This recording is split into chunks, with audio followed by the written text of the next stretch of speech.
मनला भावैना राम कथा मागा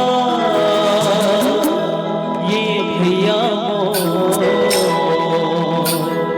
मनला लगा लेना।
भरत जी महाराज जैन है आज अपन भाई श्री रामचंद्र जी के पीछे में जाते वही करा।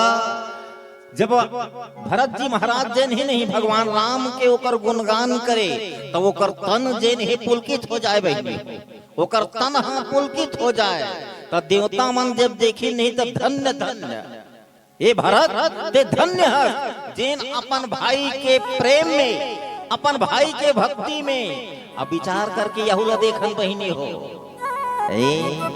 वो तो वो भरत रही से वो अब हमन कैसन लो भरत, वो भरत जैन रही से नहीं, वो तो कम से कम वो प्रेम ला वो भक्ति ला भरत रही से अपन हृदय।